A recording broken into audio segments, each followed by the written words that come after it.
안녕하십니까. 지금부터 김영민 브리핑 정선태 교수의 오늘을 읽는 책 주간방송 종합편을 보내드립니다.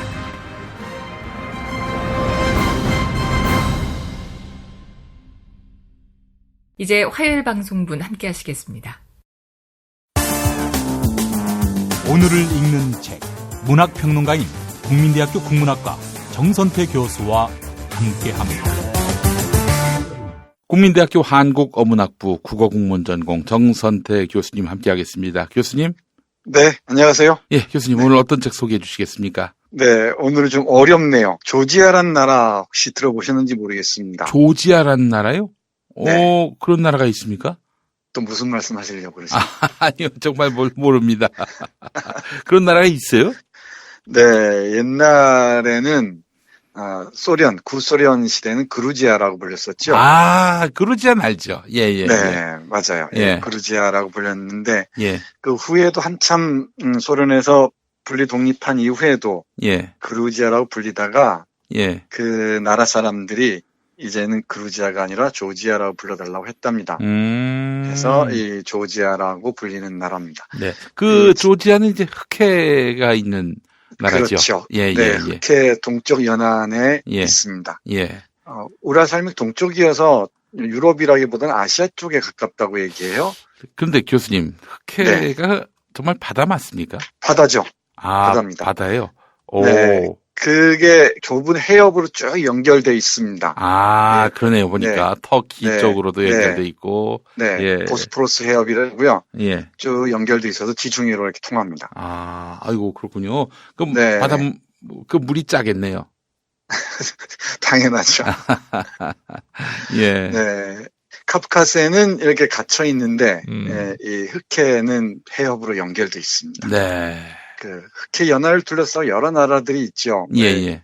그쪽이 오래전부터 지정학적으로 아주 소중한 곳이어서 많은 싸움들이 벌어지기도 했어요. 네. 또 여러 제국들의 손길이 거쳐가기도 했고. 근데 우리는 참 잘 모릅니다. 이 조지아라는 나라가 익숙하지가 않아요. 이 나라는 문자도 조지아어를 쓴다고 하네요. 네. 인구는 400만쯤인데 조지아어라는 게 단일 언어를 쓴다고 합니다. 그리고 이 조지아어가 세계문화유산으로 등록됐다고 하네요. 이 책을 보니까 문자가 있는데 문자가 참 예뻐요. 이 오종종하니 예쁜 문자입니다. 아랍어 비슷하기도 하면서 아랍어는 아닌 그런 문자를 쓴다고 합니다. 그리스어 같기도 하고 말이죠. 그래요. 예. 맞아요. 네. 아마 그쪽 영향도 있는 것 같죠? 예. 네, 이 책은 사실은 오늘 읽는 책 팬께서 보내주셨습니다. 그래요? 예. 제가 전혀 몰랐던 이 문학이었는데, 예.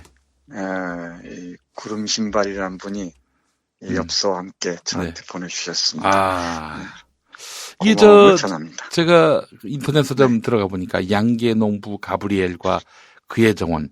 네, 그렇습니다. 우리가 몰랐던 조지아 소설집.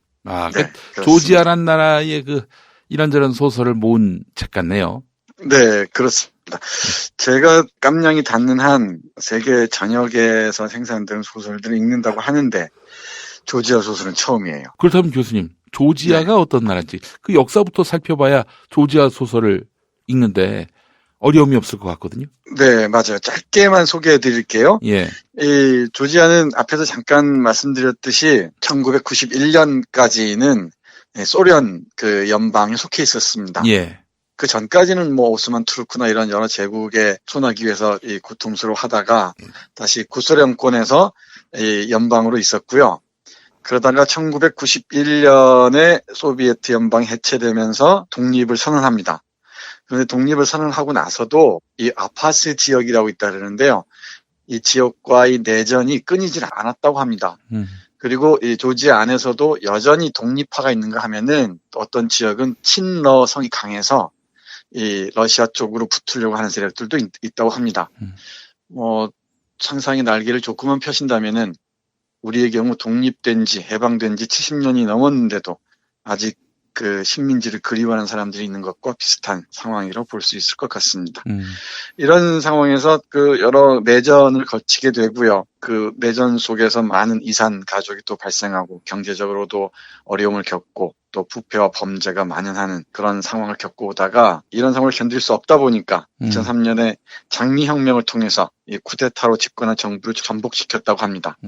그러고 난 이후에 조금씩 안정을 되찾고 있는데 또 그 이후에도 러시아와 전쟁을 벌이면서 많은 민중들이 고통을 겪고 있다고 합니다.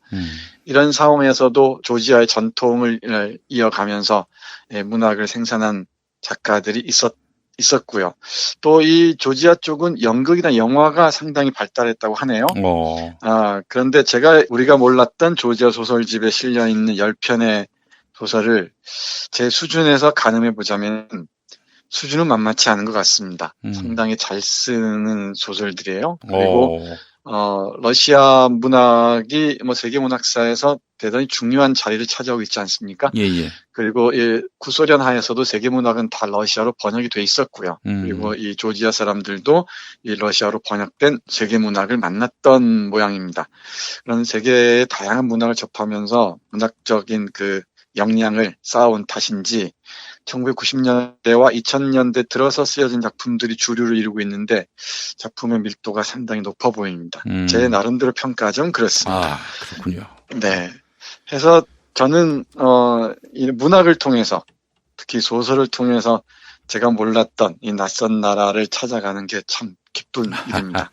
그리고 제가 몰랐던 이 책을 소개해 주신 오늘 읽는 책 팬이라고 밝히신 구름이 신발님께도 감사드립니다. 예. 우리 김 PD는 이런 선물 받아본 적 없죠? 아니, 이런 선물 처음 봤습니다. 예. 뭐 교수님께 드린 게 저한테 보내주신 거나 마찬가지니까. 그래. 우리 이완배 기자도 이런 선물 받아본 적 없을 거야. 많이 받았을 거예요. 교수님. 그럴까? 예. 예. 네, 저도 이런 책 선물을 많이 받는데 밝히긴 처음이네요. 예. 네, 이 소설에는 10편의 작품이 실려 있다고 했죠. 예. 근데 이름들이 참 낯설어요. 좀 어렵게 발음해 보자면은 제가 전혀 모르는 언어니까. 예. 이 번역도 사실은 조지아 쪽 정부 쪽에서 인텔렉트라는 출판사에서 제공한 영역본과 독역본을 번역했어요. 그러니까 중역한 거죠. 예. 조지아어를 해서 직접 번역한 게 아니고. 조지아의 그 우리말로 번역해 주실 만한 분이 안 계신가요? 네, 그런 모양이에요. 제가 언젠가 아랍 얘기를 했습니다마는 예. 우리의 경제 규모나 세계에서 위상을 따져보면은 이런 언어들은 우리가 다 감당할 수 있어야 되는데 여전히 우리는 그 미국과 일본, 유럽, 중국의 그 권역에서 벗어나지 못하고 있는 것 같습니다. 네, 이 발음이 좀 어려운데 그 저자 이름이 누구자르 샤타이제입니다. 예. 누구자르 샤타이제 아프리카 여행과 그리고 이라클리 삼소나제의 양계농부 가브리엘과 그의 정환, 그리고 니노 사드 고벨라 슈빌리라는 능직 무명으로 짠 낙원, 이 3편이 제 눈에 탁 들어왔는데요. 시간이 허락하면은 짧게 소개해드릴 텐데 아무래도 내일까지 가야 될 것 같습니다. 예. 먼저 이 아프리카 여행이라는 작품 보겠습니다. 저자가 누구자르 샤타이제입니다. 이 아프리카 여행하면은 아프리카 여행을 떠나는 얘기처럼 보이지만은 그렇지 않습니다. 대단히 비극적인 소설입니다. 슬픈 소설입니다. 짧게 줄거리 말씀드리면 10대 초반의 소년이 있습니다. 이 소년은 이 내전으로 이 아파스 지역과 이 조지아 지역의 내전으로 이산 가족이 됐어요. 이 아버지를 잃고 고향을 떠나서 트빌리시가 조지아의 수도거든요. 이 트빌리시로 와 있습니다. 여기에서 거지로 구걸하면서 생활하다가 낯선 그 지하실에서 어렵게 하루하루를 생활하다가 어느 날 아버지를 찾아 고향으로 떠납니다. 떠나서 이런저런 그 어려움을 겪은 끝에 여러 사람들의 도움을 받아서 어렵게 고향에 도착해요. 그런데 아버지는 떠나고 없습니다. 그리고 어쩔 수 없이 또다시 왔던 길을 되돌아서 이 트빌리시의 자신의 그 반지하실 창고로 돌아오면서 환각의 세계로 빠져든다는 그런 내용입니다. 낯설지가 않죠. 이분은 60년대부터도 활동했는데 특히 1990년대와 2000년대 초반까지도 좋은 작품들을 많이 썼다고 합니다. 이 소설을 읽다 보면은 데자비에서 자유롭지가 않습니다. 한국의 전쟁 문학이 한국 문학사에서 중요한 그 하나의 분야랄까? 이 영역을 형성하고 있지 않습니까? 이쪽 조지아 문학에서도 내전으로 인한 상처들, 그 이산의 고통들을 그리고 있는 작품들이 많습니다. 그 중에 이 대표적인 작품이 이 책의 맨 앞에 실려 있는 아프리카 여행입니다. 여기 소년이 제일 좋아하는 것은 잠입니다. 잠. 잠. 네, 이 소설의 첫 문장이 이렇습니다. 읽어볼까요? 사람에 따라 좋아하는 게 다르지만 나는 잠을 제일 좋아한다. 음식도 좋다. 예를 들면 따끈한 스프나 스테이크, 으깬 감자 같은. 하지만 잠이 더 좋다. 특히 날이 추울 때 따뜻하고 아늑한 침대에 누워 평화롭게 자는 아침잠이 최고다. 전에 엄마와 함께 자고 있을 때는 잠자는 것을 좋아하지 않았다. 그때는 나만의 침대도 있었고 모든 것을 다 갖고 있었지만 엄마가 얘야 어서 가서 자거라 늦었다 라고 해도 시키는 대로 하지 않았다. 텔레비전을 보거나 호텔 복도에서 아이들과 함께 놀기를 더 좋아했다. 하지만 지금은 아니다. 지금은 잠을 더 좋아한다. 대체로 나는 눕자마자 바로 잠이 든다. 이 지하실을 찾아내기까지 고생을 많이 했다. 주파카와 나는 디고미 간선도로에서 벗어난 골목길에서 폐타이어에 불을 붙이고 모닥불 옆에 웅크리고 앉아 잠들곤 했다. 이제 나는 여기 지하실에서 잔다. 여기 있는 골판지 상자 속으로 기어들어가 담요로 몸을 감싼다. 네, 이렇게 시작합니다. 물론 어린 시절에는 엄마, 아빠하고 행복하게 살았던 그 기억이 있죠. 그때는 이 잠을 자기가 싫어서 당연히 놀기도 하고 또 텔레비전을 보기도 했던 모양입니다. 근데 엄마, 아빠가 다 헤어지고 나서 또 집을 나와서 가족과 흩어지고 난 다음에는 친구인 이 추파카라는 소년하고 어울려서 국어를 하면서 어느 반 지하실 비슷한 곳에서 폐타이어를 태우면서 웅크리고 잠들곤 하는 시간을 보냅니다. 이 전쟁의 슬픔을 얘기하는데 전쟁의 얘기를 전혀 언급하지 않고도 이렇게 아프게 얘기를 합니다.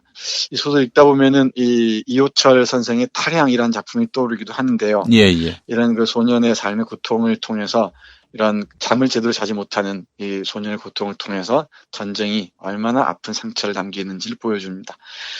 그런데 이 소년의 친구인 추파카는 현실을 견디지 못한 나머지 본드에 중독돼 버려요. 저는 그 본드를 해본 적이 없어서 어떤 기분인지 잘 모르겠습니다만은 본드를 하면 환각 상태에 빠지지 않겠습니까? 예. 이 환각 상태에 빠져서 죽습니다.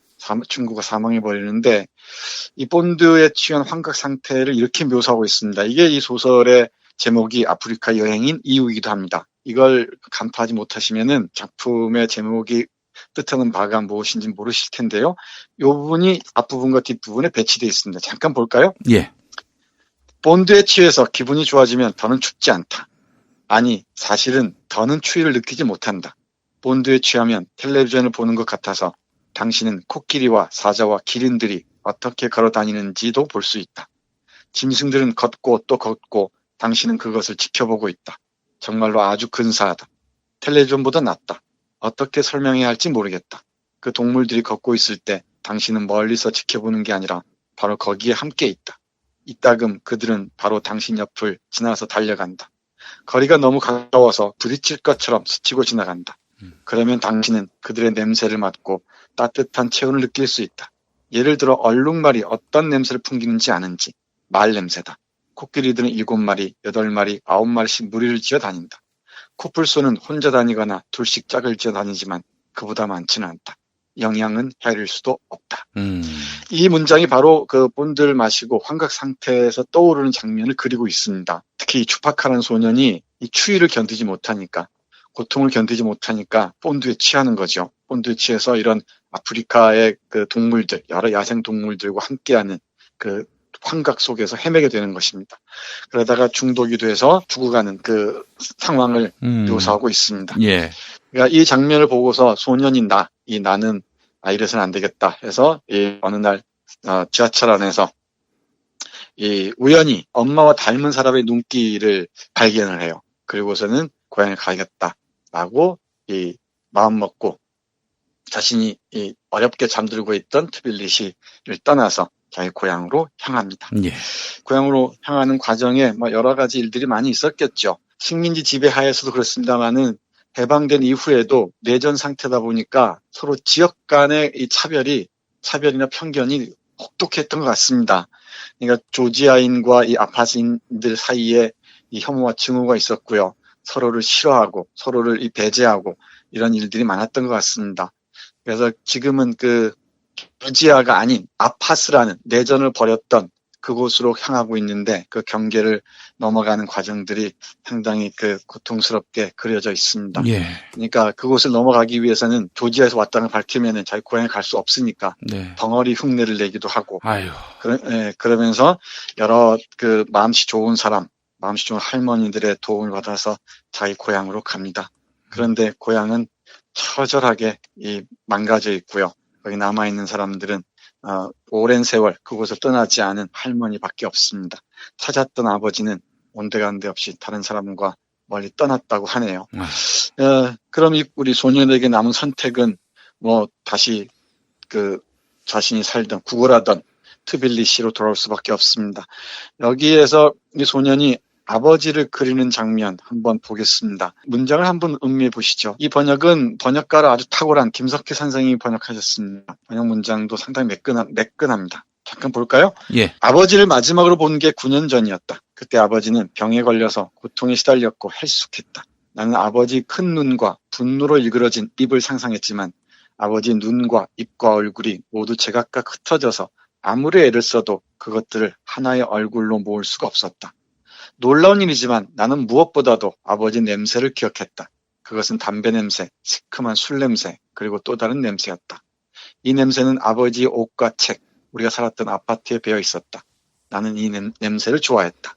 이 냄새를 맡으면 나는 아버지가 야간 근무를 마치고 돌아왔을 때를 마음속에 그릴 수 있었다. 아버지는 집에 오자마자 침대에 누워 있는 내 곁에 서서 수염이 거칠하고 차가운 뺨을 내 볼에 대곤 했다. 네, 이렇게 아버지를 그리워하면서 자신이 살던 오래된 아파트로 갑니다마는 여기에 아버지는 없습니다. 그리고 아버지는 다른 사람과 결혼해서 떠났다는 소식을 어떤 할머니가 전해주네요. 어쩌겠습니까? 다시 이제 자신이 그 반지하방에서 머물던 그리고 구걸하면서 생활하던 트빌리시라는 그 도시로 돌아올 수밖에 없겠죠. 예. 이 절망한 나머지 우리 이 소녀는 있는 돈 없는 돈을 걸어 모아서 비닐봉지 2개와 본드 6개를 사서 지하실로 들어섭니다. 그리고 이 마지막 장면이 이렇게 그려지고 있습니다. 여기서 말하는 제라시메는 자신이 어린 시절에 가지고 놀았던 인형을 얘기합니다. 잠깐 보겠습니다. 예. 나는 제라시메의 팔을 제 자리에 꿰매 붙이고 싶었지만 아무것도 할 수 없었다. 그날 밤 너무 많은 짐승들이 왔다. 코끼리, 코뿔소, 기린, 얼룩말, 물소, 사자, 영양들. 그 짐승들이 계속 오고 또 왔다. 나는 높이 자란 마른 풀 속에 서서 그 짐승들의 뜨거운 숨소리를 들을 수 있었고 그들의 냄새를 맡을 수 있었다. 내 발치에 사자들이 누워있는 광경이 보였다. 사자들은 저 멀리 들판을 향해 이동하고 있는 영양들을 노란 눈으로 지켜보고 있었다. 그들은 아까 영양 한 마리를 잡았고 이제는 피로 얼룩진 주둥이를 핥고 있었다. 맨살 목을 가진 커다란 독수리들이 벌써 가엾은 영양의 뼈를 쪼아먹고 있었다. 그리고 마지막으로 하이에나 2마리가 나를 향해 다가오고 있었다. 참 잘 쓴 소설입니다. 네. 앞에서 자기 동료인 추파코란 친구가 본드를 과용해서 사망했다고 얘기하지 않았습니까? 근데 이 소년 역시 고향에 돌아가서 아버지가 사라진 걸 알고 절망한 나머지 자기가 있던 곳으로 반지하실로 돌아오죠. 그리고 이 본드를 6개를 사서 지하실로 와서는 본드를 마셨겠죠. 그리고 여기에서 수많은 짐승들, 환각들을 봅니다. 그리고 마지막에 하이에나 2마리가 자신이 향해 다가오고 있는 것을 상상하죠. 아마 이건 이 소년의 죽음을 예고하는 것으로 읽을 수 있을 것 같습니다. 이 짜임새가 아주 튼실하게 갖춰져 있습니다. 그리고 이 소년이 전쟁의 소용돌이 속에서 이 내전의 이 물결 속에서 가족을 다 잃어버리고 이렇게 고통스럽게 이 환각 상태에서 죽어가는 비극을 아주 조용한 목소리로 쓰고 있는 펼쳐놓고 있는 수작이라고 할 수 있을 것 같습니다. 예. 이런 작품들을 보면은 그 문화적인 역량이랄까 수준을 판단할 수 있을 것 같아요. 근데 이 누구자르 샤타이제라는 작가의 아프리카 여행을 읽으면서 조지아의 문학도 만만치가 않구나 생각을 하게 됐습니다. 예. 이 말고도 뭐 장편 소설이나 이런 여러 그 작품들이 많다고 하는데, 네, 제 역량이 되면은 조지아를 배워서 하겠습니다만은 또다시 젊은 사람들에게 부탁할 수밖에 없습니다. 조지아와 열심히 공부하셔서 이 많은 사람들에게 조지아 역사와 문화, 전통, 그리고 조지아 음식이 아주 유명하다네요. 네, 이 음식들도 와인도 유명하답니다. 와인이 아주 맛있대요. 네, 이런 많이 소개해 주시면은 저한테는 더 없는 큰 뭐 선물이 아닐 수 없겠습니다. 네, 참 인생은 짧다고 하는데 읽고 싶은 책은 너무너무 많습니다. 이 조지아에 이런 소설이 있을 줄 어떻게 알았겠습니까? 네, 너무 아쉬우니까 내일 네. 단편 소설 하나 더 소개해드리고 이 조지아 얘기 마무리하겠습니다. 예, 참 파란만장한 나라네요. 그 나라도. 네, 예. 그렇습니다. 알겠습니다. 교수님도 내일 뵙도록 하겠습니다. 네, 고맙습니다. 이제 수요일 방송분 함께 하시겠습니다. 오늘을 읽는 책, 문학평론가인 국민대학교 국문학과 정선태 교수와 함께합니다. 국민대학교 한국어문학부 국어국문전공 정선태 교수님 함께하겠습니다. 교수님. 네, 안녕하세요. 예, 교수님. 오늘도 어제에 이어서 조지아 소설 소개해 주시죠. 네, 우리가 몰랐던 조지아 소설집 예. 중에서 예. 어제는 누구자르 샤타이제 비교적 베테랑급에 속하는 작가의 아프리카 여행을 읽었었죠. 네네. 네, 오늘은 1980년생 작가입니다. 니노 사드고벨라 슈빌리. 이름이 어렵죠? 네. 니노 사드고벨라 슈빌리. 이 조지아 여성의 이름에는 슈빌리란 말이 붙는 것 같습니다. 네. 네, 니노라고 하겠습니다. 니노라는 작가의 능직 무명으로 짠 낙원 함께 하겠습니다. 네. 이 니노는 1980년생이고요. 지금도 왕성하게 활동하고 있다고 합니다. 그리고 그쪽 문화권이어서 그런지 모르겠는데 조지아어로 쓰여진 작품들이 이 영어나 리투아니아어 그리고 아르메니아어, 아제르바이잔어, 터키어 등으로 번역이 된다고 하네요. 네. 네, 그 동네 문화권이 있는 것 같습니다. 우리가 몰랐던 곳이네요. 그야말로. 저는 이런 얘기 들으면 그 동네 문학 작품들 읽고 싶어져요. 예를 들면 리투아니아. 네. 이 문화는 어떨까? 아르메니아 쪽은 어떨까? 또 아제르바이잔 쪽은 어떨까? 네. 한 번도 이 땅 조선 사람들하고 말을 섞어볼 일도 없었던 사람들의 삶 속에서도 네. 조선 사람들이 느꼈던 고뇌와 아픔 같은 것들이 읽혀지시죠, 교수님? 그래서 인간의 보편적인 감정이 있나 봅니다. 네. 또 그 역사가 파란만장할수록 특히 강대국에 의해서 식민지 경험을 하고 또 내전을 치르고 그런 과정에서 깊은 그 고통의 기억들을 간직한 그 사회일수록 그 감정선이 맞닿아 있는 경우가 많은 것 같아요. 예. 오늘 소개해드릴 작품도 그렇습니다. 미리 이 작품을 읽고 김 PD가 이렇게 물어보시는 것 같은데. 그렇지 않습니다, 교수님. 능직 무명으로 짠 낙원이 그렇습니다. 이게 바로 그 내전 중에 어제 말씀드렸듯이 1991년, 92년 구소련으로부터 독립한 이후에 이 아파스와 조지아 지역 사이에 내전이 있었고요. 예. 또 2008년에도 러시아와 어떤 영토를 두고 분쟁이 있었다고 그랬죠. 예. 그 과정에서 우리가 익히 알듯이 자식을 잃고 또 가족을 잃고 그런 일들이 벌어지겠죠. 이 능직 무명으로 짠 낙원, 니노 사드고벨라 슈빌리가 쓴 능직 무명으로 짠 낙원은 이 내전에서 아들을 잃은 어머니의 고통스러운 삶을 그리고 있습니다. 줄거리 말씀드리면 이렇습니다. 내전에서 라티라는 아들을 잃었어요. 아들은 결혼해서 이미 아내와 손주까지 두었었는데 아내는 살다 못한 나머지 외국으로 가서 이 몸을 파는 신세가 됐습니다. 그리고 레나라는 어머니는 정신을 놓아버립니다. 정신을 잃는 거죠. 그러면 서서히 돌봐주던 라우라라는 여성도 떠나버리고 이제 점점 더 험악한 요양원으로 옮겨가는 얘기들입니다.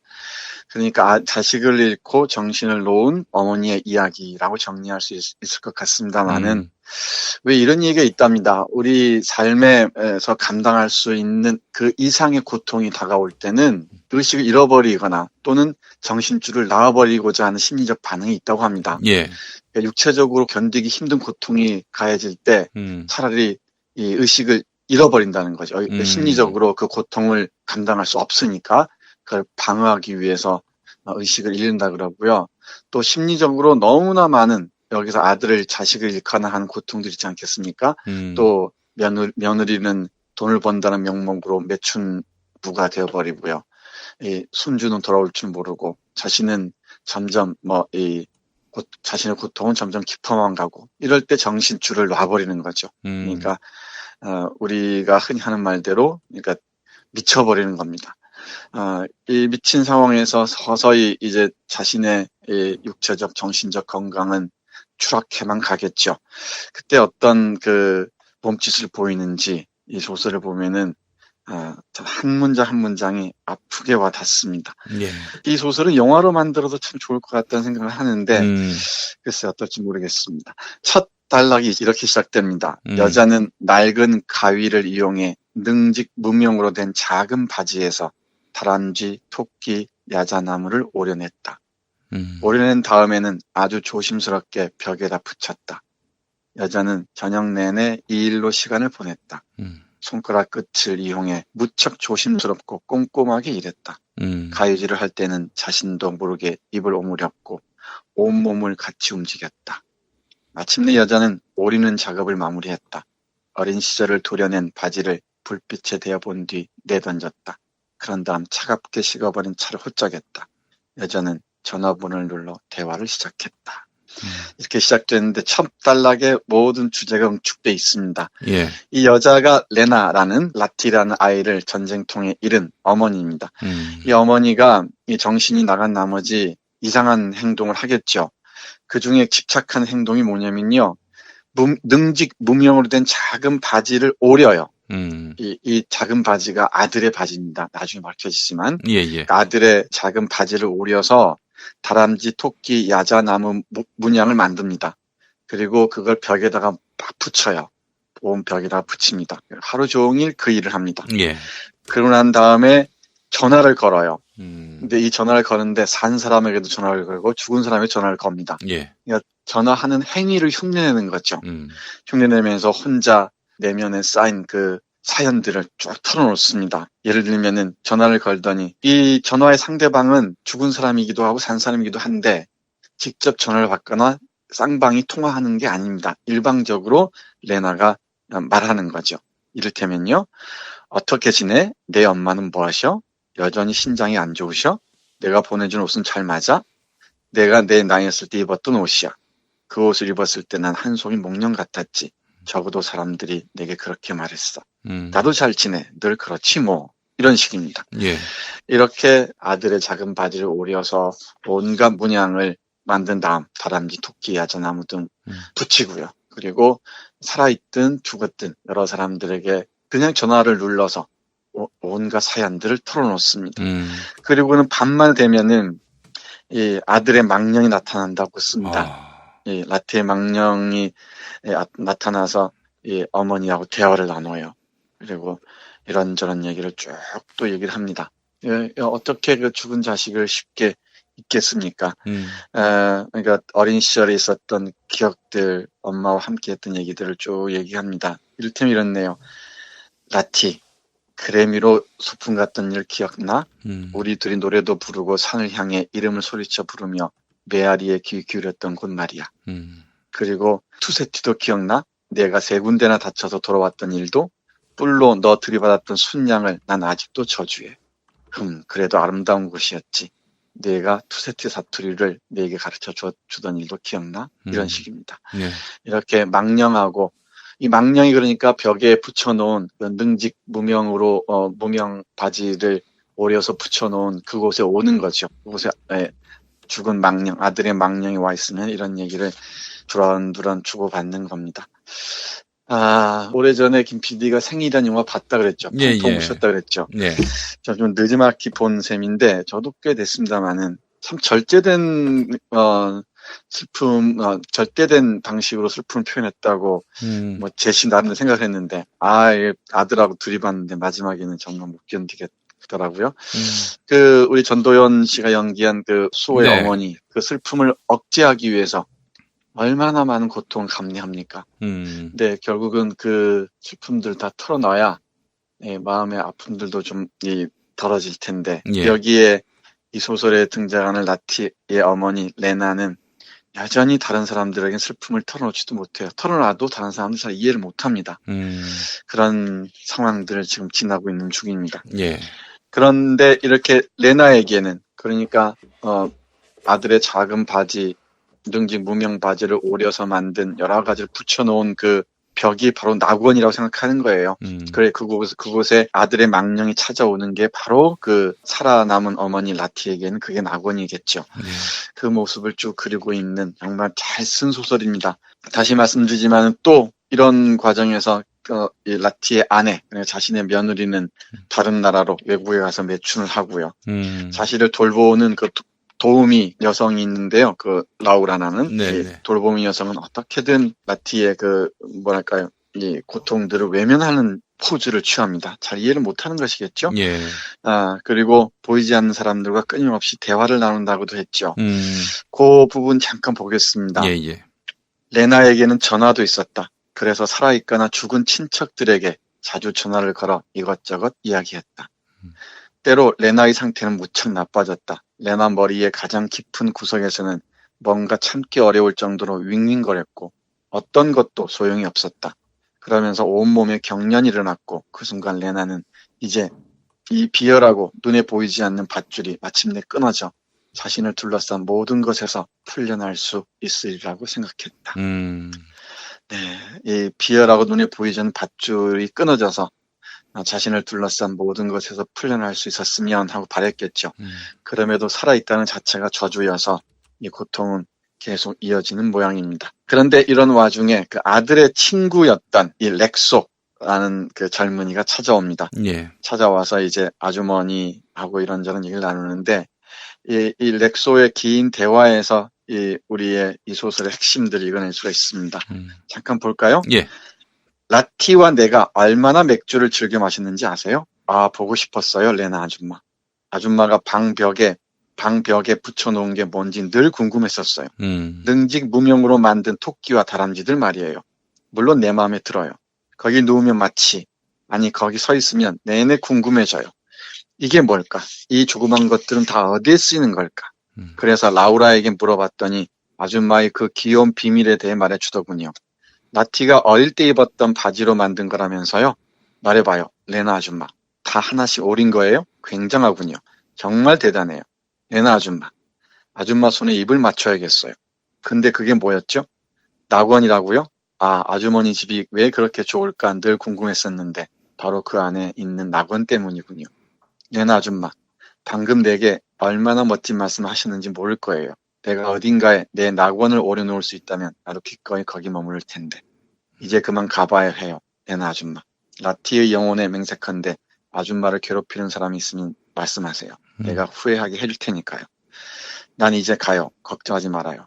네, 제 걱정하지 말아요. 네, 이렇게 렉스가 한번 찾아오고 난 다음에 레나는 다른 친구들과 함께 시험 비행해서 다른 행성으로 옮겨갔다고 얘기합니다. 예. 아마 죽음을 얘기하는 듯한데요. 이 아들을 잃은 어머니에게는 그 능직 무명 바지에서 오린 여러 가지 동식물들을 그려놓은 벽이 낙원이었던 거죠. 거기에서 아들의 망령과 얘기를 나누는 그 상황이 망령이었던 모양입니다. 근데 주위에 있는 사람들은 이런 아들을 잃은 엄마의 고통을 이해하지 못합니다. 이해하지 못하고 타박만 하고요. 그러다가 점점 견디기 어려운 요양 시절로 옮겨가다가 결국은 다른 행성으로 옮겨갔다는 그런 소설입니다. 아이고, 엄마가 아들을 네. 잃어가지고 그 시름에 젖어서 좌절하다가도 네. 이 아들에게 면목이 없어가지고 네. 그래서 불의한 현실을 뒤집어 엎고자 시대에 저항하는 이런 일들은 김용균 노동자의 어머니를 통해서도 우리가 볼 수 있지 않았나 그렇죠. 싶고요. 예, 네, 네. 예. 그리고 세월호 우리 어머님도 그렇고요. 예. 제가 지난 주일 교회 설교에서 러시아 네. 작가 막심 고리키의 어머니라는 소설도 잠깐 소개를 했었습니다. 네. 예. 맞습니다. 전태일 열사의 어머니도 그렇고, 막신고리키 어머니도 그렇고, 김용도노기 어머니도 그렇고, 세월호 어머님도 그렇고, 그 자식 잃은 고통들을 견딜 수가 없어서, 아마 미칠 것 같아서, 네. 그렇게 저항하는 에너지로 정신을 다잡는지도 모르겠습니다. 그렇게 해서라도 고난과 고통을 겪어야, 네. 자식 잃은 그런 아픔을 잊을 수 있다. 잠시나마 잊을 수 있다. 네. 이런 마음 아니겠어요? 네. 살아남은 그 애미의 미안함을 덜 수도 있다는 생각 때문인지도 모르죠. 네. 맞습니다. 정확하게 보신 것 같습니다. 이렇게 우리 라티 어머니 레나처럼 완전히 정신줄을 놓고 서서히 미쳐가는 사람도 있고요. 역으로 그 에너지들을 이 자식과 함께 하는 싸움으로 바꾸내는 그런 어머니들도 있죠. 근데 그 고통을 경험해보지 못한 저 같은 사람이 어떻게 이해하겠습니까마는 이런 문학 작품을 통해서 그리고 저 먼 나라 우리에게는 아득히 저 먼 나라 조지아에서 온 이 소설 한 편을 보면서 자식을 잃은 어머니의 고통은 크게 다를 바가 없구나. 이게 문학이 인간 보편적 감정선을 떨리게 만드는, 울게 만드는 그 힘이 아닌가 그런 생각도 합니다. 이 소설에 제가 표시는 부분의 한 문장 마지막으로 보고 이야기하겠습니다. 예. 레나는 꿈을 꾸었다. 하얀 앞치마를 두른 남자가 거리를 달리며 레나의 이름을 목청껏 불렀다. 그러다가 레나를 위해서 찾아보겠다는 희망으로 나무 꼭대기 위로 올라갔다. 하지만 자기 집 발코니에 앉아있던 레나는 그곳에서 앞침 크기만한 남자를 바라보며 배를 잡고 웃었다. 그때 남자가 나무 꼭대기에서 새 둥지를 발견하기라도 한 것 같았다. 새 둥지에 라티가 앉아있기라도 했는지 남자는 라티를 꺼내 높이 들어올리며 이렇게 말하려는 듯했다. 자, 이제는 모습을 드러내 보시지. 그때 레나는 자리에서 벌떡 일어나 달려가고 싶었지만 마음대로 되지 않았다. 레나는 일어설 수가 없었다. 굵은 밧줄로 무언가에 단단히 묶여 있었다. 네. 어떤 남자가 꿈속에서 저 나무 위에 올라가 있는데요. 그 나무 위에 새 둥지 같은 데에서 뭔가를 꺼냅니다. 그게 죽은 자식 라티의 모습 같죠? 그러니까 엄마가 그곳으로 막 달려가고 싶어요. 그건 아마 자식을 따라 죽고 싶다는 그 갈망 같은 것일 텐니다. 그런데 굵은 밧줄로 여기에 뭔가 묶여 있죠. 생명이라는 밧줄에. 그런 어머니의 그 애타는 마음을 이렇게 짤막한 문장으로 잘 표현하고 있네요. 어제 소개해드린 아프리카 여행도 그렇고요. 오늘 소개해드린 이 니노의 능징부명으로 짠 낙원도 그렇고요. 그리고 오늘 미처 말씀 못 드렸습니다만은 이라클리 삼소나제의 양계농부 가브리엘과 그의 정원도 그렇고요. 그리고 형제나 성교육 등등 좋은 작품들이 밀도가 높습니다. 한번 우리가 몰랐던 이 조지아 소설들 읽으시면서 한번 상상의 여행 떠나보시기 바랍니다. 예. 요즘 그 텔레비전 다큐멘터리 프로그램 때문에 이 곳이 많이 알려져 있다 그러죠. 여행장. 그래요. 여행지로. 예.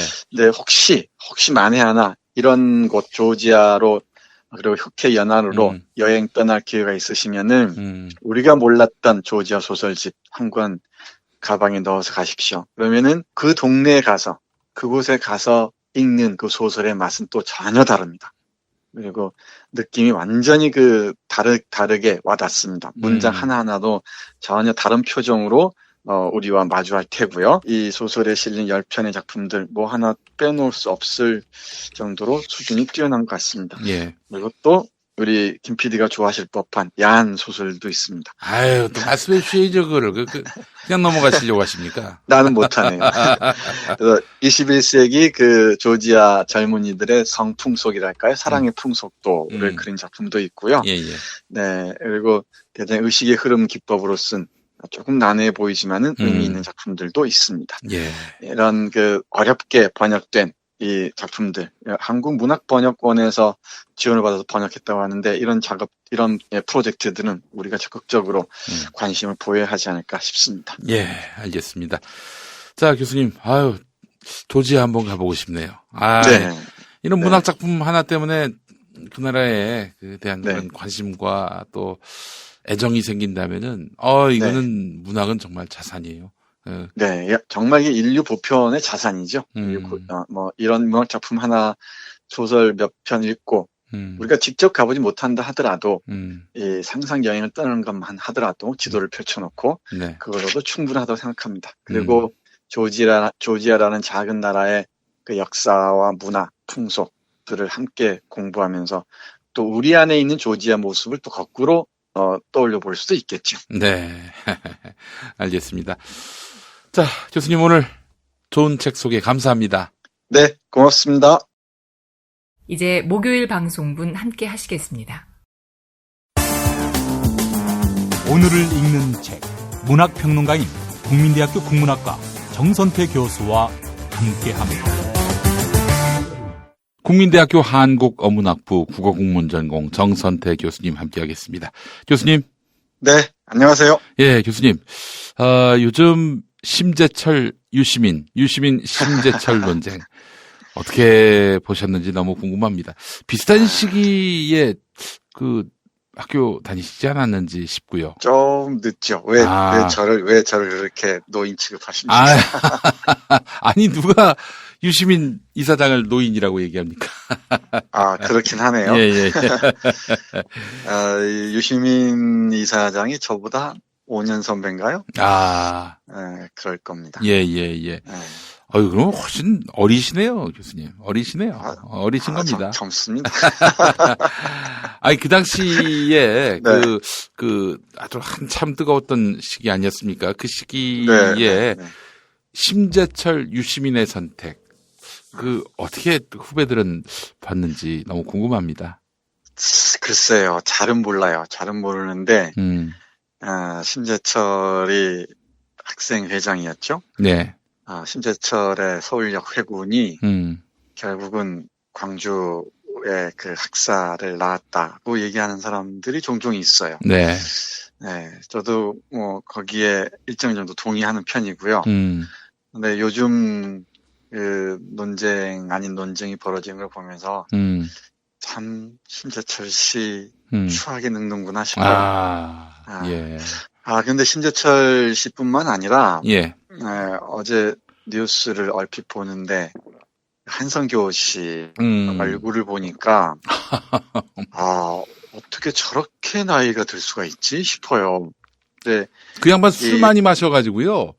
네. 알코올릭 수준까지 지금 갔다는 게 정설이에요. 예. 근데 술 많이 마셔도 네. 그렇게 추하게 늙을까요? 한성교 씨가 우리 동네가 지역구입니다. 제가 얼핏 선거 때 본 적이 있어요. 근데 이건 사람의 얼굴이 아니에요. 이렇게 그 삶의 모습들이 얼굴에 그대로 그려지는구나 싶기도 했어요. 예. 심재철 씨도 보면 그렇지 않습니까? 네. 얼굴을 들여다보면은 자세히 볼 일이 없습니다만은 이 사진을 얼핏 보더라도 저 사람의 살아온 삶의 이력, 뭐랄까요? 이 배신의 배신을 거듭해온 그 세월들이 얼굴과 표정에 그대로 들어있는 것 같아요. 예. 그걸 어떻게든 덧칠 하려고 했던 그 몸부림들이 얼굴 주름살 하나, 모양 하나, 입꼬리 올라가는 미소 하나에 그대로 담겨 있는 것 같습니다. 네. 확실히 얼굴은 그 사람이 살아온 내력들, 그리고 그 사람이 살고 있는 현재 모습들을 숨길 수 없지 않나 싶습니다. 예. 그런데 아시겠지만, 이 유시민 이사장과 심재철 씨의 그 논쟁 아닌 논쟁의 진위 여부는 상식적인 수준에서 파악할 수 있을 겁니다. 네.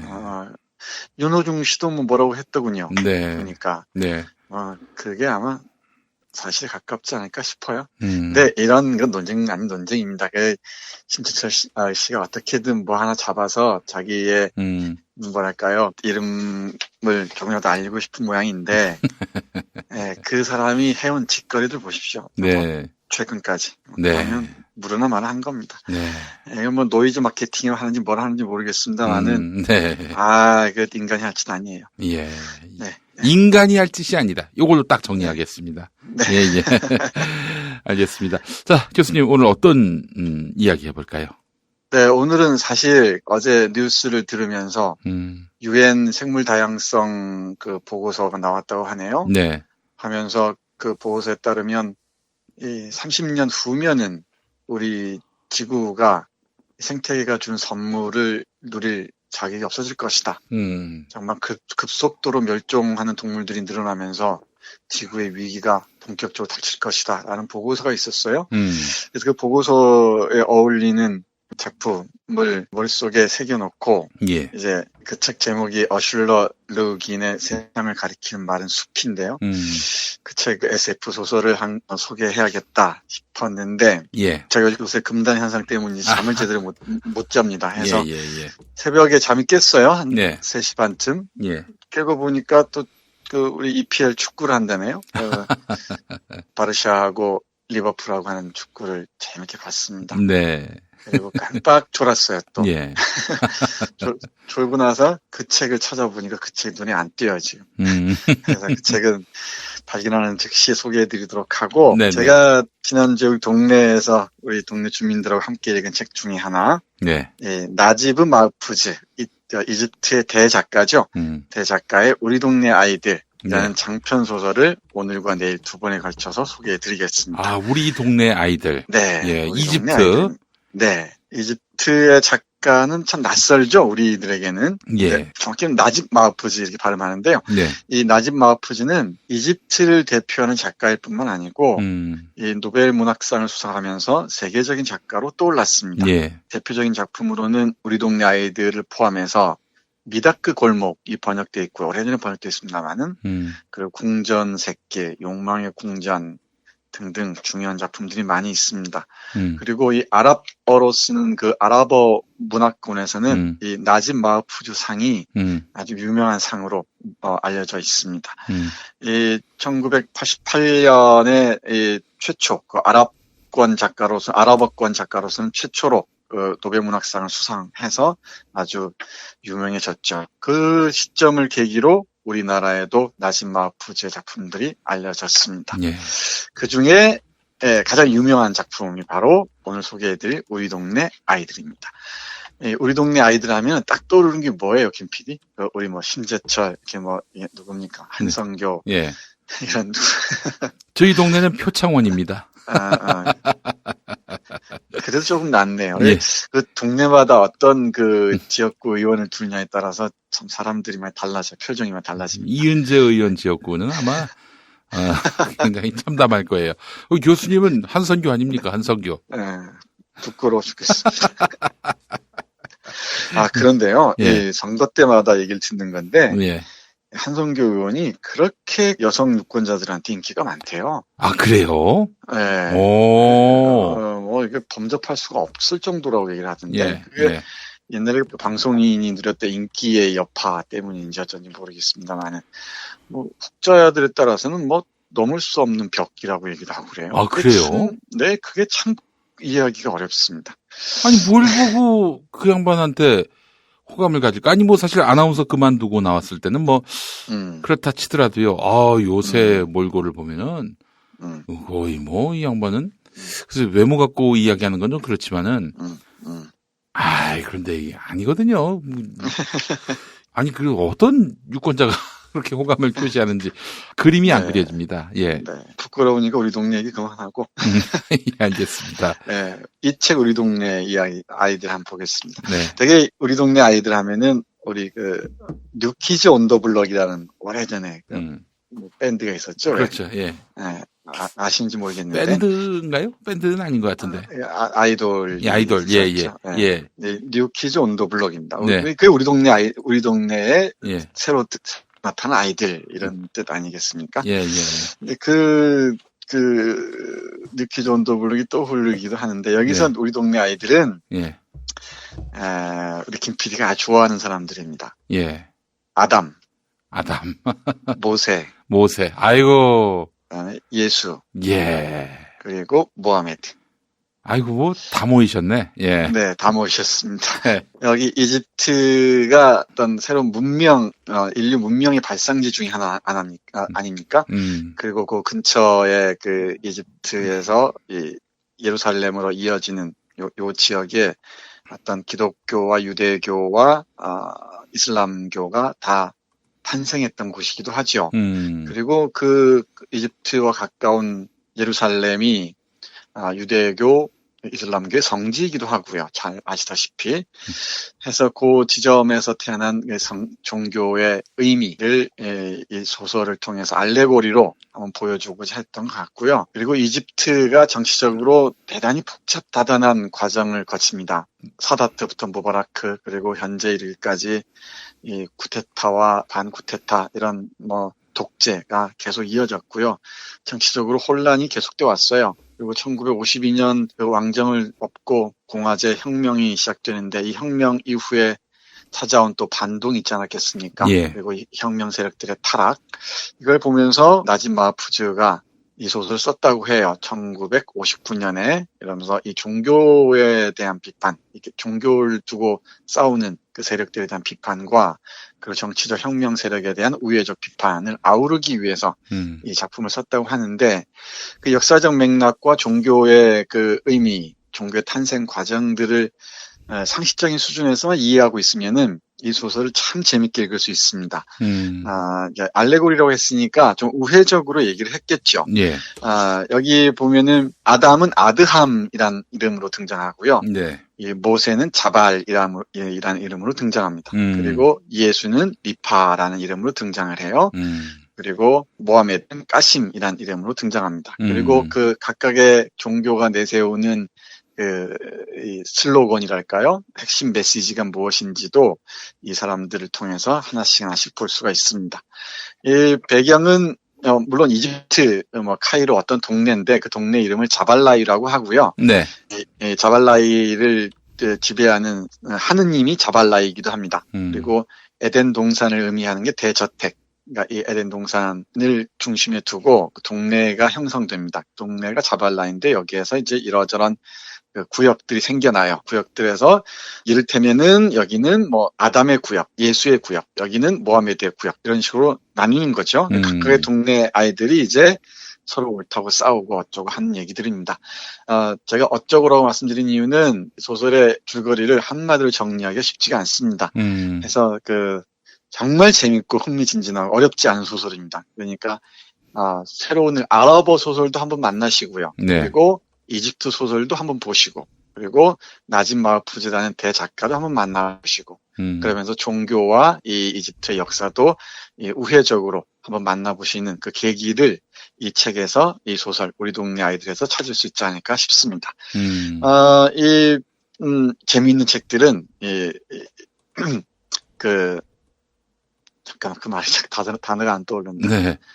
스포일러죠. 네. 예. 재미있는 책들은 스포일러를 많이 여러분께 제공해드리면 흥미가 없어요. 이 정도만 말씀드리도록 할 텐데. 예를 들면은 그 아드암 편에서는 우리 그 아담 창세기를 보면은 다들 아시겠지만은 유명한 게 뭡니까? 카인과 아벨 얘기잖아요. 네. 이 아담과 우마이마의 사이에서 태어난, 아담과 이브 사이에서 태어난 까드리와 후맘, 즉 카인과 아벨 얘기가 있습니다. 네. 카인이 아우인 아벨을 죽이잖아요.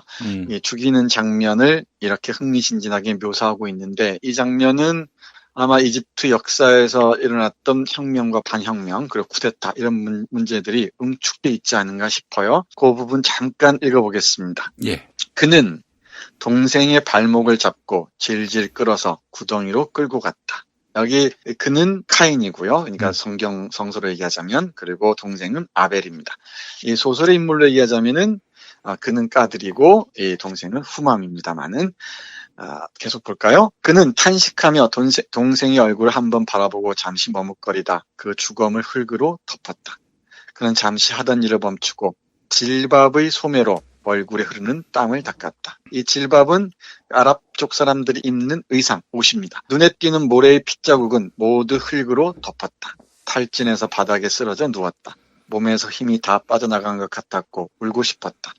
그러나 눈물이 나오지 않았다. 그는 죽음이 나를 파멸시키는구나 라고 혼잣말을 했다. 자신이 전혀 의도하지 않은 일이 현실이 되었다. 만약 이 아이가 양으로 변한다면 양떼 속으로 사라질 수 있을 텐데, 이 아이가 모래알이라면 모래 속으로 사라질 텐데, 이 아이를 살릴 수 없으니 앞으로 나는 힘을 쓰지 못할 거야. 나는 그의 시선을 영원히 모래 속에 지우지 못할 거야.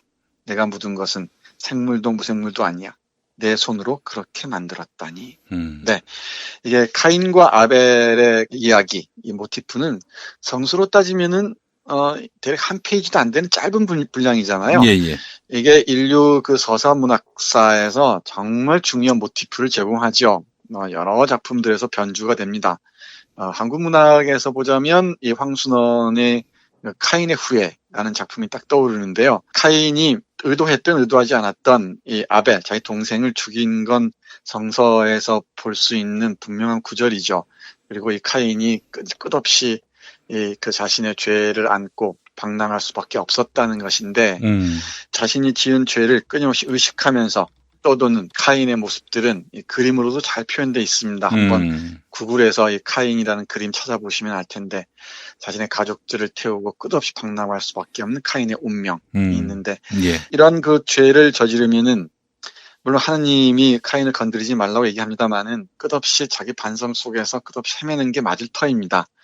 예, 그렇지 않으면은 카인의 죄를 씻을 수가 없었겠죠. 예. 이런 식으로 성서의 모티프들을 하나의 배경으로 삼고요. 이 이집트의 현대 역사에서 독재자들이 또는 그 권력들이 저질렀던 죄악들을 이런 식으로 비유해 내고 있습니다. 우리가 이집트 역사를 상세하게 아는 사람들이 많지 않으니까 좀 낯설 수도 있습니다만은, 요즘에 위키피디아나 이런 정보를 통해서 어렵지 않게 접할 수 있으니까 조금만 이집트 역사를 익히시면 이런 구절들이 흥미진진하게 볼 수 있을 것 같습니다. 예. 네, 우리 모세 얘기 잠깐 들어보겠습니다. 예, 예. 이 모세는 이 소설에서는 자발이라는 이름으로 등장하는데요. 우리 모세 이야기도 구약에서 잘 알 수 있습니다. 특히 구약의 엑소더스 탈출기. 네네. 맞나요? 탈출기라고 하나요? 탈출기라는 표현은 천주교 쪽에서 쓰고, 네. 개신교 쪽에서는 뭐 출애굽기로 그동안 네, 출애굽기. 예. 맞습니다. 출애굽기. 예. 지금 모세 얘기 잘 아실 겁니다. 예. 음. 모세가 버려지죠. 이 파라오의 그 명령에 따라서. 그리고 여기 어떤 여인이 데려다 키우지 않습니까? 예. 그리고 아주 높은 지위까지 오르죠. 성경마다 좀 다릅니다만 총리 자리까지 오르죠. 여기서 예. 이 소설에서는 관제인, 그러니까 재산을 관리하는 사람의 아들로 큽니다. 그러니까 모자람 없이 크는데, 근데 자기 민족, 그러니까 이스라엘 민족이 고통받고 있다는 얘기를 듣고서 갈등하는 부분이 나오는데, 그 부분 대단히 흥미롭습니다. 잠깐 볼까요? 정말로 끔찍한 박해다. 그들의 재산은 강탈당했다. 그 박해자가 누구던가. 그가 바로 자신에게 은혜를 베풀어준 그 사람이다. 그 사람의 아내가 진창에서 그를 구원해 저택의 수준에 맞게 그를 이끌어 주었다. 동네의 모든 일이 공갈과 협박에 의해 처리됐기 때문에 동네 지도자들이 그들의 집에 감금된 것은 놀라운 일도 아니었다.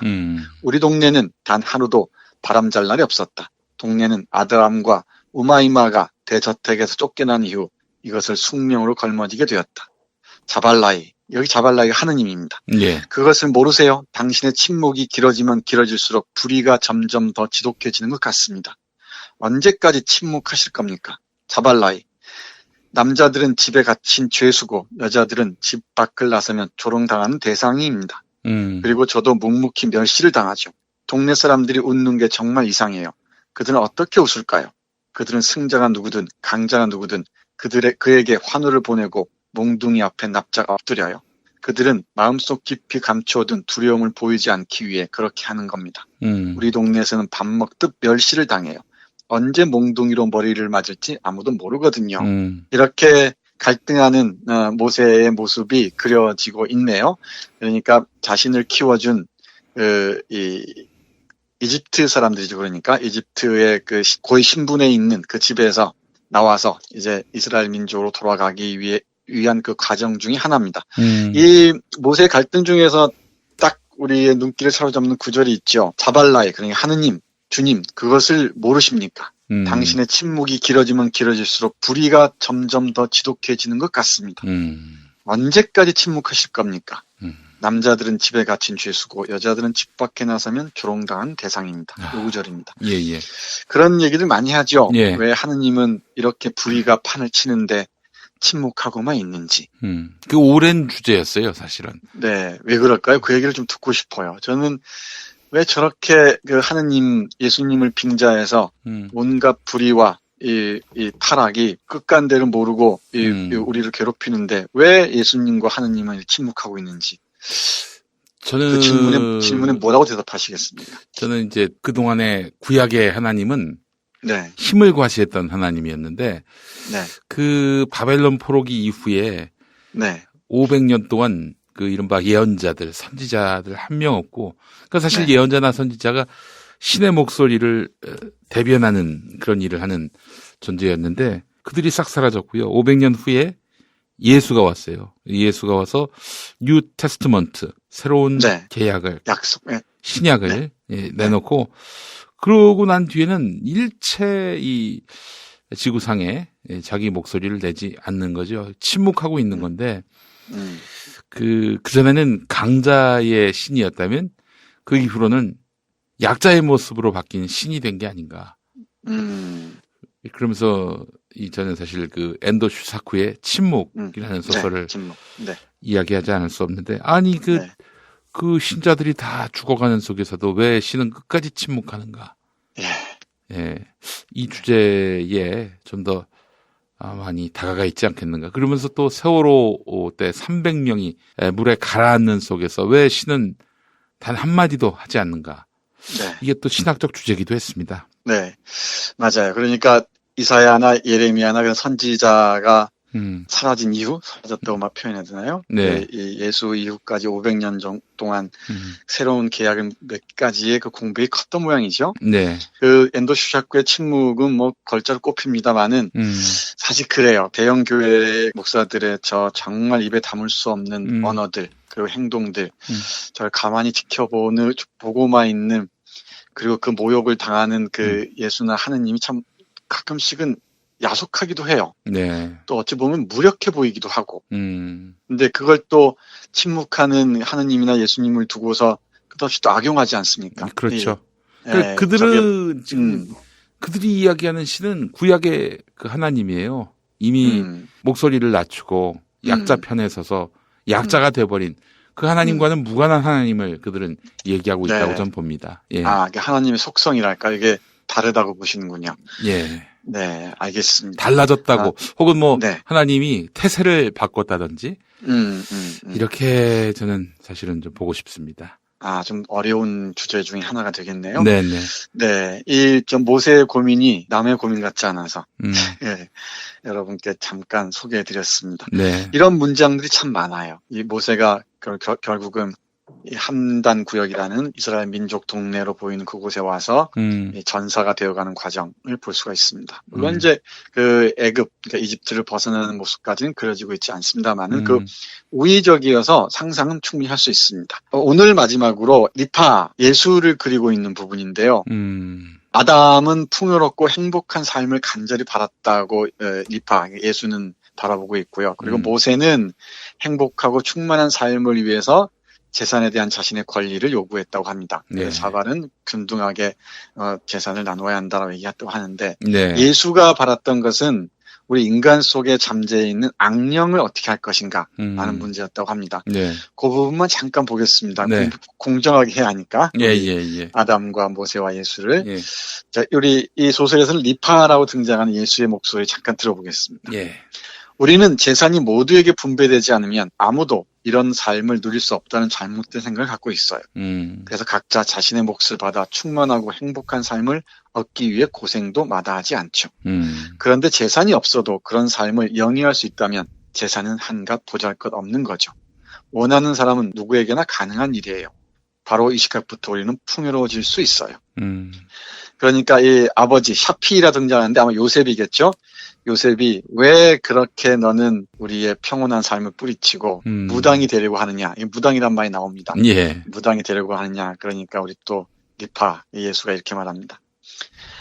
그분은 할아버지 아담이겠죠. 어리석은 이를 좋아하지 않는다고 하셨어요. 하느님이. 네. 그리고 어리석은 이는 잠재된 자신의 힘을 모르는 자라고 하셨죠. 제가 아마도 재산을 놓고 싸움을 부추기는 마지막 사람이 될 것 같습니다. 그 다음부터는 이제 부를 두고 싸우지는 않을 거란 얘기죠. 자신의 이후에는. 네. 아버지 재산은 아무것도 아닙니다. 풍족한 삶이 주는 행복이 가장 중요한 것입니다. 우리들 마음 깊은 곳에 숨은 악령만이 우리와 행복 사이에 존재합니다. 제가 악령을 다스리는 마법을 매우 좋아하고 그걸 잘 해내는 게 허사는 아니었어요. 저를 그곳으로 이끈 게 하늘의 뜻인 것 같아요. 라고 얘기합니다. 하면서 여기에 우리 예수님으로 보이는 이 리파라는 인물은 퇴마사로 등장을 해요. 그러니까 인간의 마음속에 깃든 악마를 쫓아내는 사람이죠. 네. 퇴마사라는 표현이 나옵니다. 그리고 우리 리파의 아버지인 샤피는 자신의 아들 리파를 두고서 너는 무당이 되려는 것이냐 라고 이렇게 반대를 하기도 하죠. 그런데도 우리 그 리파는 병자를 치유하는 것을 꺼리는 것은 오직 악령뿐이라면서 인간 정신에 깃든 그 악마들을 어떻게 추방할 것인지, 악마와 어떻게 싸울 것인지 그 전선에 나서겠다라고 주장합니다. 네. 그리고 우리 동네 아이들 중에 이 예수의 모습을 이렇게 흥미진진하게 그려놓고 있습니다. 물론 이 짧은 시간에 이 긴 소설을 다 이렇게 소개해드린다는 것은 무망한 일입니다만은 네네. 우리 청취자 여러분들 소설 좋아하시는 분들이 많다는 걸 제가 잘 알고 있습니다. 이번 기회에 우리 동네 아이들 찬찬히 읽어보시면서 이 성서의 재발견, 기독교의 재발견, 그리고 유대교의 재인식, 그리고 이슬람교의 그 의미를 함께 보시고요. 그리고 이집트의 정치적인 역정들도 함께 소설을 통해서 공부하셨으면 어떨까 생각합니다. 예. 오늘이 좀 아쉬워서 내일 또 우리 동네 아이들 이 두 권짜리 소설인데 이를 잠깐 여러분께 소개해드리도록 하겠습니다. 예, 알겠습니다. 자, 정선태 교수님 오늘 말씀 감사합니다. 네, 고맙습니다. 이제 금요일 방송분 함께 하시겠습니다. 오늘을 읽는 책, 문학평론가인 국민대학교 국문학과 정선태 교수와 함께합니다. 국민대학교 한국어문학부 국어국문전공 정선태 교수님 함께하겠습니다. 교수님. 네, 안녕하세요. 네, 교수님 오늘 어떤 시 소개해 주시겠습니까? 오늘 시가 있는 금요일입니다. 그러게 말이에요. 우리 동네 아이들 1권하고 네. 2권 할 차례인데 네. 시가 있는 금요일이어서 조금 당황스럽습니다. 그거는 다음 주 월요일로 미루시고요. 네, 그러게. 시가 있는 금요일에 또 시를 해야 됩니다. 네, 오늘은 국밥과 희망, 그리고 참깨를 털면서, 그리고 5월에서 통일로 등등의 시집으로 유명한 김준태 선생의 시집 쌍둥이 할아버지의 노래 최근 시집인데요. 쌍둥이 김준태 시인이요? 네네. 광주여 우리나라의 십자가여 이 시를 쓰신 분 아닙니까? 네, 광주의 영원한 청춘의 도시여라는 시집을 쓰기도 했죠. 시를 쓰기도 했고요. 이분을 왜 오늘 만나야 되는지 알 것 같습니다. 네, 얘기도 안 했는데 잘 들으시네요. 큰일 났어, 이제. 갈수록 우리 김 PD가 막 훌륭한 학생이 돼가지고. 아유, 그럼요. 제가 전혀 늘지 않으면 이게 정말 면목이 없지 않습니까? 아유, 별 말씀. 아주 훌륭하십니다. 교수님, 저는 사실 5월 되면은 이 김준태 선생님의 이 시를 보면서, 우리 사회에 남아있던, 정말 진정한 지성, 이분의 이름은 내가 5월만이라도 기억하자. 이렇게 마음을 먹었습니다. 네, 그래야겠죠. 네, 48년생이시니까, 이른이 훌쩍 넘으셨습니다만은. 근데 말이죠. 그러면 1980년이면은 32이셨네요. 네, 그랬죠. 네. 우리 나이는 33. 네. 이야. 한창 때 광주를 보셨던 분이죠. 네. 정말 대단한 용기를 가지신 분이고요. 네. 정말 잡혀가면은 어떻게 될지도 모를 텐데 그럼에도 불구하고 그런 시를 씀으로써 정말 이 시대에 지성인이 살아 있다. 이거를 보여주신 분 아닙니까? 제가 금방 말씀하신 광주여 우리나라의 십자가여 이 시는 하나의 시집 제목으로 해서 영어로 번역되기도 했어요. 광주 Cross of Our Nation. 우리나라 십자가여라는 그 시집으로 영어로 번역되기도 해서 세계의 그 저항의 역사를 시로 옮긴 작품으로 알려져 있습니다. 자, 이 김준태 시인의 광주여 우리나라의 십자가요. 이것도 참 대단하지만요. 전남매일신문 네. 김준태 시인의 시를 실어준 전남매일신문의 기자들이 1980년 5월 20일에 집단 사표를 쓰고 이걸 2만 장 인수해서 금남로에 뿌렸는데요. 우리는 네. 보았다. 사람이 개 끌리듯 끌려가 죽어가는 것을 두 눈으로 똑똑히 보았다. 그러나 신문에는 단 한 줄도 싣지 못했다.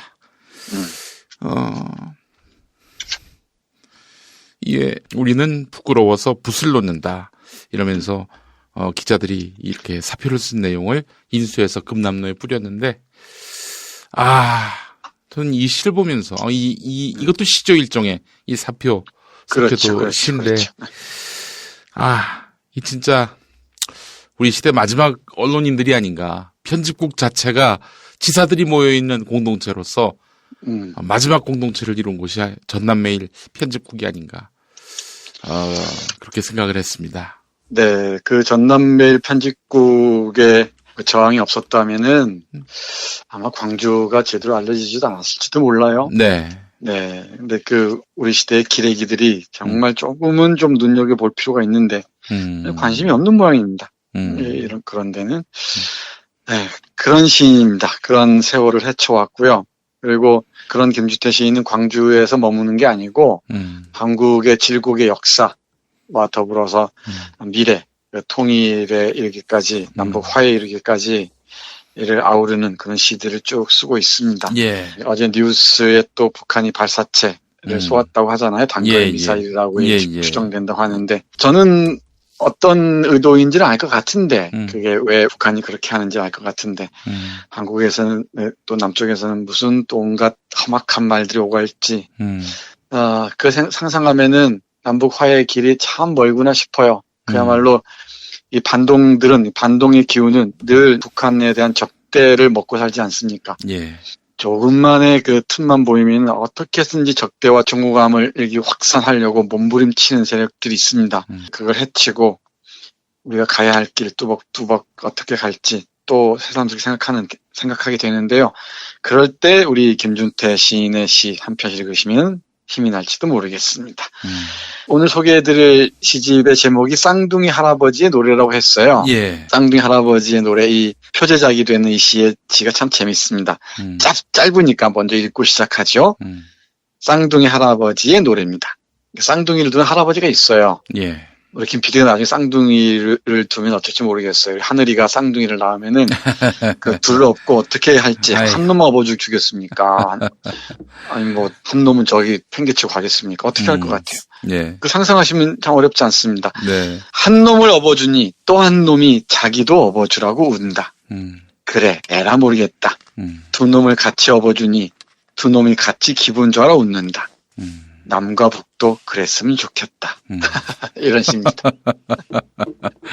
예. 네, 동시 같은 작품이죠. 예. 네, 한 놈이 업어주니 또 한 놈이 자기도 업어주라고 운다. 그래, 에라 모르겠다. 두 놈을 같이 업어주니 두 놈 같이 기분 좋아라 웃는다. 남과 북도 그랬으면 좋겠다. 저도 그랬으면 좋겠어요. 서로 안 좋은 일이 있으면 안 좋은 일을 서로 이해하려고 하고 또 좋은 일이 있으면 함께 기뻐하고 그러면서 우리가 더불어 살아갈 수 있는 방법이 무엇인지 생각했으면 좋을까 싶은데 사람 마음이 다 같지 않은 모양이죠. 참 어렵습니다. 스웨덴이나 캐나다나 러시아나 스위스나 이런 나라들은 이미 북한의 인도적 지원을 하고 있다고 하는데 우리는 아직까지 그 문제를 둘러싸고 또 많은 논란이 벌어지고 또 벌어질 것 같기도 하죠. 이런 거 볼 때마다 가난한 그 아우를 둔 부자 형의 마음이 어떨까 싶기도 해요. 고집 세고 체면을 차리는 그 동생을 위해서 몰래 도와주면 얼마나 좋아요. 근데 그걸 어떻게든지 흠집을 내려고 하는 거 보면은 참 모르겠습니다. 딱해서 하는 소리입니다.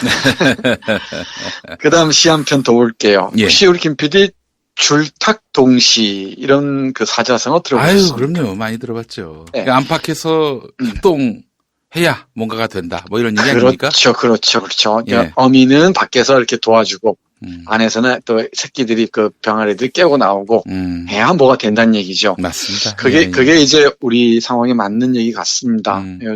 밖에서도 좀 도와주고 안에서 좀 함께해서 이 벽을 좀 깨고 나갔으면 좋겠는데, 네. 그리고 새로운 세계를 얘기했으면 좋겠는데 과정이 만만치는 않은 것 같습니다만은, 예. 네, 우리 김준태 시인은 좋다, 줄탁 동시라 느낌표라는 시에서 이렇게 노래합니다. 읽어볼까요? 예. 여기를 봐요. 서울과 평양 사이 녹슨 가시철조망 속에 저 먼 하늘에서 달걀 하나 내려오네요.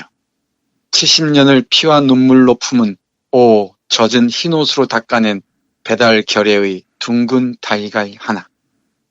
밖에서 남녘땅 달기 쪼고 안에서 북녘땅 달기 쪼니 노란 봄병아리가 나온다.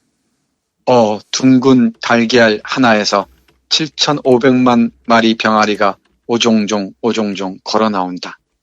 수탉은 회를 치며 70년 만에 새벽 하늘을 열고 좋다 바야흐로 줄탁동시라 하는 시입니다. 좋죠? 북쪽이 이 밖에서 쪼는 달기 되고 남쪽이 안에서 쪼는 달기 돼서 하나의 그 결의 둥근 달걀을 쪼면은 7,500만 마리 병아리가 오종종 걸어 나온답니다. 이 걸어서 정말 새로운 그 세계, 새롭게 상상할 수 있는 그런 세계로 나아갈 수 있을 텐데 그 길이 가끔씩은 희미해 보이기도 하죠. 근데 언젠가는 그 기다린 사람들에게는 언젠가는 환하게 트일 것이라고 저는 생각을 합니다. 예. 네, 이 시집에서 제가 가장 아끼는 시가 바로 이 좋다, 줄탁 동시라라는 작품이었습니다. 네. 네, 남과 북이 함께 좀 이렇게 맞추고 가면 좋겠는데, 네, 늘 그렇듯이 제3, 제4의 변수가 있지 않습니까? 어쩌면 상수인지도 모르죠. 미국이나 일본이라는 상수와 변수가 또 있어서, 이게 뭐, 우리가 알아서 하기 참 어렵죠. 예. 그게 우리 근대사의 비극이기도 하고요. 그리고 아마겟돈 경고라는 시도 보겠습니다. 네. 제가 황아무개하고 나아무개 이 작자들이 동네를 돌면서 하는 짓들을 보면서 한번 묻고 싶었어. 개인적으로 알면은 정말 이 땅에서 전쟁이 벌어지길 원하느냐? 그리고 전쟁이 터지면 당신들 뭐 할 거냐? 그게 아마겟돈의 상황일 텐데 너 죽고 나 죽고 할 각오가 돼 있느냐? 그래서 저렇게 북을 적대시할 수 있겠느냐? 뭐 이런 얘기를 묻고 싶었어요. 여러 가지 질문들이 있는데 우리는 어떻게든지 이 남북의 이런 긴장 관계를 풀어나가면서 화해 국면으로 가고자 하는 게 큰 흐름이라 생각하잖아요. 근데 그런 적대감을 조장하는 세력들의 진정을 원하는 게 무엇인지, 이게 정말 아마겟돈인지 아니면은 처절한 자신의 사적 이익을 충족시키는 것인지 한번 묻고 싶기도 합니다. 네. 아마겟돈 경고라는 시 읽어보겠습니다. 예. 하얀 옷 백합의 향기여 우리 사람 몸이여 해와 달이 거꾸로 돈다 한들 그럴 리야 없겠지만 남북이 서로 눈 감고 불총을 쏘면 하늘에 젖을 물려준 어머니의 말씀 버리면 아마겟돈 쾅쾅 우주가 폭발하는 소리, 한반도 풀 한 포기는커녕 꽃 한 송이 피지 않고 새 한 마리 날아오지 않을 것이다. 두드릴 목탁은커녕 십자가를 만들어 세울 한 그루 나무도 자랄 수 없을 것이다. 네, 이렇게 씁니다. 정말 이런 긴장관계가 정말 적대관계로 나아가서 전쟁이라도 터진다면은 우리들에게 어떤 상황이 벌어질지 조금이라도 상상을 해봤으면 좋겠습니다. 그때는 정말 이 한반도에는 풀 한 포기는커녕 꽃 한 송이 피지 않을 거고요. 새 한 마리 날아오지 않을 겁니다.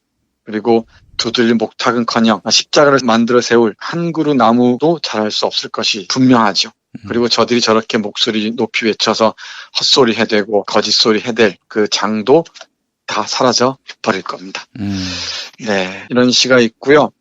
그리고 역사와 관련해서도 제주 48년 4.3부터 시작해서 광주까지 그리고 이 남북 냉전까지 쭉 이르는 그 시편들이 아주 많은데 그 중에 건너뛰기가 쉽지 않으니까 제주 1948년이라는 시 잠깐 보겠습니다. 제주 1948년. 네. 예. 시 보고 금남로로 가보겠습니다. 제노사이드, 집단 대학살. 그들이 쳐들어왔을 때, 아, 제주 1948년. 대장장이는 쇠를 달구어 칼과 창을 만들고 옹기장이는 가마에 불 넣어 밥그릇을 만들었다. 한라산의 붉은 흙으로. 여자들은 자신의 옷을 찢어 내일 태어날 아가들의 옷을 만들었다. 네, 이렇게 끝나는 시인데요. 마지막 연이 아찔하게 와닿습니다. 아찔합니다, 정말. 네, 여자들은 자신의 옷을 찢어 내일 태어날 아가들의 옷을 만들었답니다.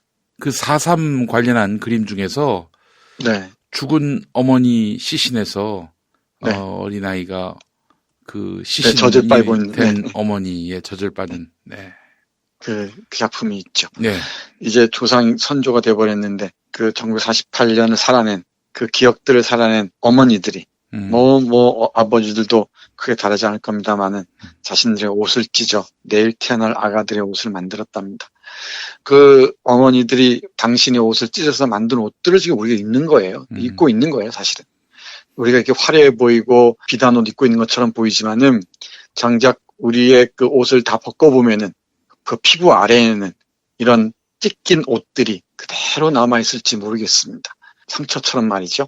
그걸 들여다보지 못하면은 인간이라고 할 수 있겠습니까, 어디. 이게 역사의 층에서 우리가 배워야 할 것이겠죠. 마지막으로 봄, 금남로에서 에필로그 삼아 읽어드리겠습니다. 네. 짧은 시입니다. 네. 짧은 시인데요. 참 아름답게 쓴 시입니다. 이 금남로를 걸어가면서 어느 봄날 꽃을 보면서도 밥과 꽃을 떠올린 그런 시입니다. 짤막한 시입니다. 예. 봄 금남로에서 1. 꽃에게 봄날 꽃이 피지 않는다면, 꽃의 향기가 없다면 세상은 얼마나 삭막하고 어두울까. 2. 밥과 꽃. 밥은 사람 몸속으로 들어가 피와 살을 만들어주고 꽃은 그의 고운 향기로 사람의 영혼을 부풀어 오르게 한다. 둥그렇게 아프지 않게 아 영원히. 네, 이런 시입니다. 조금 어려울지 모르겠습니다. 이 시의 중요한 부분이 제목입니다. 제목이 시의 아주 중요한 부분이거든요. 근데 이 제목이 봄 금남로에서라고 했잖아요. 그러면 봄 하면 5월일 테고 금남로 하면은 이 광주 5.18을 떠올릴 겁니다. 근데 이 본문 안에서는 금남로 얘기, 광주 얘기가 한마디도 안 나옵니다. 이 시를 읽을 때는 그 여백에서 봄과 5.18과 금남로의 항쟁을 함께 떠올려야 되겠죠. 그렇지 않으면 이 시가 읽히지가 않습니다. 네. 그래서 그걸 염두에 두고 다시 읽으면 봄날 꽃이 피지 않는다면, 꽃의 향기가 없다면 세상은 얼마나 삭막하고 어두울까. 그 광주의 항쟁이 없었다면은, 그 민주주의의 꽃이 거기서 피어나지 않았다면, 힘겹게 피어나지 않았다면은 우리의 세상은 얼마나 삭막하고 어두울까. 저들이 그걸 모르고 독재 타도니 헌법 소원하고 자빠졌어요. 지들이 하는 말이, 하는 언어가 이런 고통스러운 현장에서 피어난 것인지를 전혀 모르는 거죠. 예. 그리고 밥과 꽃을 얘기하면서는 이렇게 말합니다. 밥은 사람 몸속으로 들어가 피와 살을 만들어주고 꽃은 그의 고운 향기로 사람의 영혼을 부풀어 오르게 한다. 둥그렇게 아프지 않게 아 영원히. 저렇게 밥이 사람 몸속으로 들어가 민주의 목소리, 함성들이 민주주의로 사람 몸속으로 들어가 피와 살을 만들어줬는데, 그리고 그 향기로 사람의 영혼을 자유롭게 했는데, 그리고 아프지 않게 했는데, 저것들은 저렇게 독한 말들 쏟아내고 있습니다. 예. 정말 독사만도 못한 놈들입니다. 독사가 저들을 보면은 민망해하지 않을까 싶기도 합니다. 예. 아프지 않게 아 영원히 그 광주 정신을 밝히고 싶은데 그게 쉽지 않은 모양입니다. 예. 네, 쌍둥이 할아버지의 노래의 마지막에는 이 레퀴엠 세월호라는 긴 시가 실려 있습니다. 예. 레퀴엠은 이제 장성곡 뭐 그런 거죠? 네, 그렇습니다. 그러니까 멀리 보내는 사람을 애도하는 음악 정도로 이해하시면 좋을 것 같고요. 뒤에 긴 시 레퀴엠 세월호가 실려 있습니다. 이걸 뭐 다 읽어드리기는 어려울 것 같고요. 네. 그리고 현대사를 아우르는 이 시집의 마지막 구절, 이 레퀴엠 세월호의 한 부분만 보면 이렇습니다. 네. 먼 수평선, 우리가 죽고 또 죽은 후에도 영원히 가라앉지 않고 떠 있을 304명의 하얀 울음의 씨앗들. 네. 이렇게 얘기하고 있습니다. 그러니까 1948년 4.3 제주에서 5.18 광주를 거쳐서 세월에 이르기까지 우리가 거쳐온 길이 어떠했는지, 그리고 우리가 갈 길이 어떠해야 할지를 이 시집 한 권이 잘 보여주고 있지 않나 싶습니다. 작년에 나온 시집인데요. 2018년에 나온 시집인데 우리가 어떻게 마음을 가다듬고 또 새롭게 반동의 기운과 맞서 싸울지를 벼리게 하는 시집이 아닌가 생각합니다. 예, 교수님. 정말 참 그냥 좋습니다. 김준태 시인. 네. 너무 좋고요. 이런 분하고 한 시대를 같이 산다는 걸 참 영광으로 여기게 됩니다. 정말. 네, 아주 그 시집 날개에 실린 사진을 보면은 넉넉한 할아버지 표정입니다. 그렇게 되셨어요, 벌써. 네. 정말 우리 시대에 김준태라는 시인이 있다는 것이 역사적으로 얼마나 참 자부심이 되는지 모르겠습니다. 예. 또 이렇게 노년을 맞이하셔서 넉넉한 모습으로 이 아름다운 시어들을 만들어내신 분으로 우리가 또 함께하고 있으니 더욱더 참 행복합니다.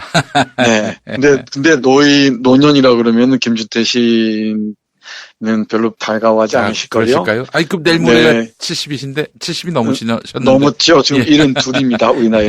예. 청년입니다, 청년. 예. 네, 그래요. 알겠습니다, 교수님. 한 주 동안 고생하셨고요. 우리 교수님과는 또 다음 주 월요일에 뵙도록 하겠습니다. 교수님 수고하셨습니다. 네, 고맙습니다. 지금까지 김용민 브리핑, 정선태 교수의 오늘을 읽는 책, 주간방송 종합편과 함께 하셨습니다. 정선태 교수의 오늘을 읽는 책은 매일 아침 업데이트되는 김용민 브리핑을 통해 가장 먼저 들으실 수 있습니다. 이상으로 종합편을 모두 마칩니다. 애청해주신 여러분 감사합니다. 김용민 브리핑과 함께한 시간 어떠셨어요? 구독하기, 별점 주기, 댓글 달기, 후원하기로 응원해주세요. 이 방송을 유튜브 김용민 TV를 통해서도 만날 수 있는 거 알고 계시죠? 그럼 다음 시간에 다시 만나요.